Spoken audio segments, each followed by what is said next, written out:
Today, we need to focus on what happens with the play and the development of a 1 and 2-year-old little one in typical development. Such a cute phase, so much love and laughter, so many comical moments. Definitely things to remember for prosperity, right? Remember that at this phase, the toddler is wanting to explore. They want to discover. They want to look at things. They want to poke at things. They want to pull on stuff. And yes, that doesn't always bode us very well for our ornaments and furniture around our homes. But that's what they want to do, right? And they need to be able to feel that that bid for discovery is right there at their fingertips. And the world is large. It's big. They start to assert themselves. They want to um, they can start to understand limits. They really get the understanding of the word no. And they will often, it'll be one of their first words in their vocabulary will be the word no to you as well, as they practice limit setting back on you. So important that we understand that for them, it's not really about a power struggle. It's really a right brain experience for them. Siegel talks about it, others talks about it. They talk about the whole process of that in the beginning of life, at least till about 2.5 years of life. The world is all about the right brain, which is very limbic, very self-centered, and all about me. Often when families come to us, when they talk about, a 5 or a 6-year-old, they say, Maude, the child is just so selfish. It's everything is about them. They don't even realize they've ruined the vacation for everybody, right? I get that. I get that. But it's not selfish. It's self-centered because the child hasn't moved on from this right brain experience into becoming more left-brained, usually around about 2.5, 3 years of age. At this stage, it is still all about them. And it's all about their discovery. Me, and what can I get and where can I go, right? And it's important that we do put down the limits. You cannot have all the candy you want. You cannot get every toy that you want that's in the store as we walk past the toy shelves, right? There is limit setting, but there's also a place of understanding and having empathy that how must I understand all of those rules when I really just want that toy? I just want that candy, right? So there's a sense of achievement that we mustn't dampen. We can put down the limit and say, no, no more candy before dinner. After dinner, we can have maybe XYZ. And maybe it's not candy, but maybe it's a favorite time with you when you're reading a story together. And then deflecting the attention there. And maybe not having to say no and say, I get it, honey. It would be great to have another little cookie.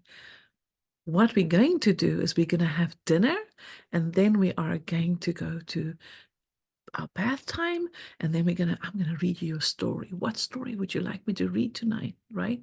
So it's not about always saying no, like in the word no, but it's to give, there's a limit here, and there's something else to look forward to, right? It's the structure, the exploration within the structure which creates the boundary. Children need boundaries. But we need to think about when we are thinking about negative rewards for negative behavior, that at this stage, there's no real meaning for that negative behavior, except for the fact that it creates a very big feeling, and I feel out of control of that feeling. It's not making meaning quite yet. In the right brain, it's all about the experience. And so thinking cause and effect, if I do this, this is going to happen. It's not quite the purview yet of a 1 and a 2-year-old. But they do start to understand limits, even if they don't understand why. Okay? Gentle, warm, welcoming. There's a lot of big feelings in a very small body, and it needs to be understood. When they have tantrums, and yes, they are going to have them, when they have tantrums, it is so important for us to understand that they are feeling far more out of control than we are looking at it. And that it is very daunting for them to feel their bodies just lose control. And we as the adult need to act as the container for them, containing them, giving them a place where they can feel, oh, safe. I'm safe here. And so those little big moments, little for us, big for them, are just to be understood from their perspective, their point of view. And so we contain and understand that even when they kick at us or shout at us or no, right? Even when they do that, that we can know it's never personal. It's the same body that's going to hug me at bedtime tonight, that's going to ask for my time when I have to read them a story, right? It's the same body. It's the same child. It's never personal because at this stage, they are practicing what does all these emotions feel like. And their play is all about sometimes getting into a frustration moment. And when they're frustrated, we don't have to step in and say, it's okay, honey, it's okay. I'll fix it. I'll fix it. Don't do that. What you need to focus on is the emotion, right? Say, oh, that's frustrating. I know, right? And then you're looking at what's so frustrating, and you're wondering too what we can do about that. And you invite the child into the problem-solving moment, even if it's just a little bit at a time. It's all part of the discovery, all part of the exploration. And so important now, if you're thinking about emotional growth later in life, that when they have a tantrum, please, please, please make sure that they're not left with a feeling that they have harmed your relationship with them by their tantrum, that they now are a bad girl or a bad boy, a bad person, that you go back and you say, I so love you. I don't like what you did, but I love you. Separate the behavior and the activity or what you didn't want to see away from the person. And that they know that even though you had to yell at them to stop doing that, right? Even though you had to do that, there's no harm, that the relationship is intact, that they are feeling contained. They're going to play. They're going to want to play, play, play, play.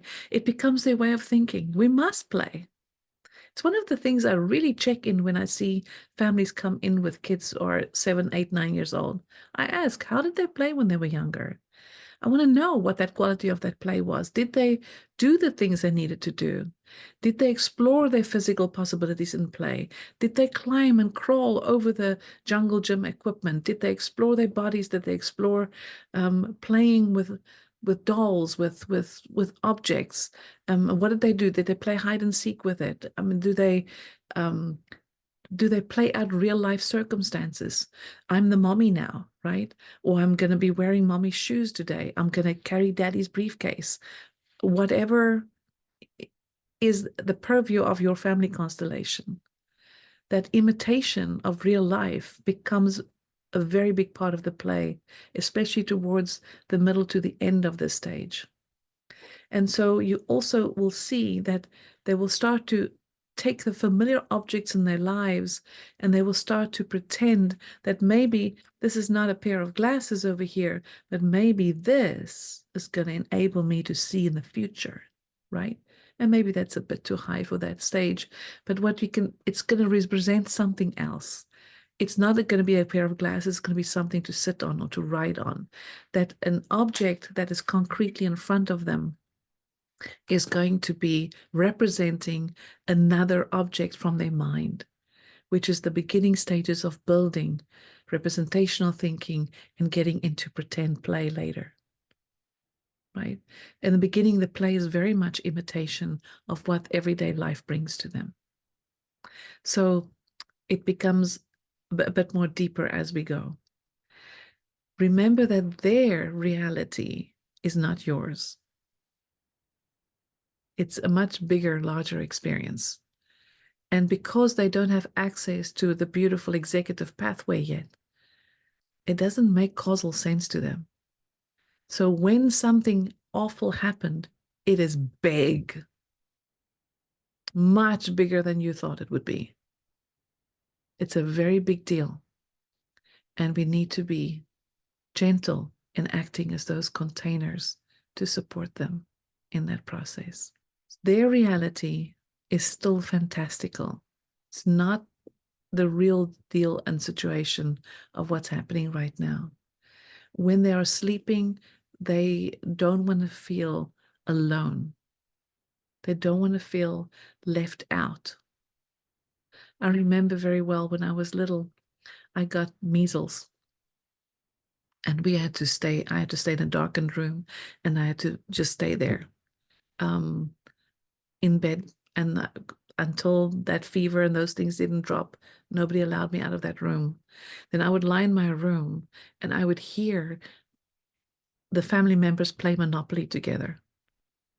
And I would like, ah, they're all playing, they're having fun, and this one's laughing, and that one's doing that.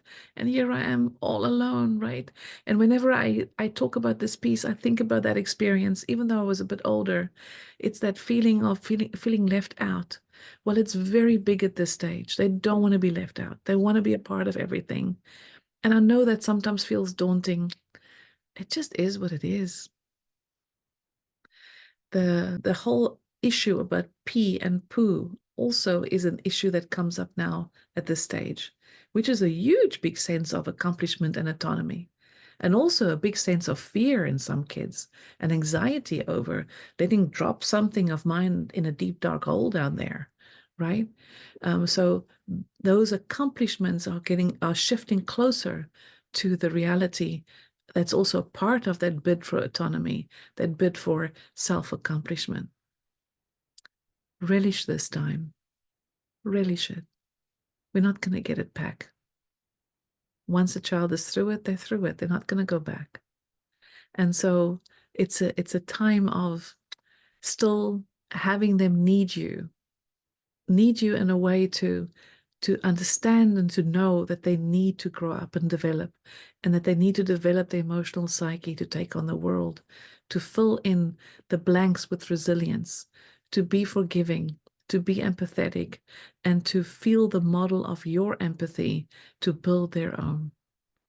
That once they get to use their own, they will know it will come from a place where they've seen you contain and act as the supporter, the anchor of their lives.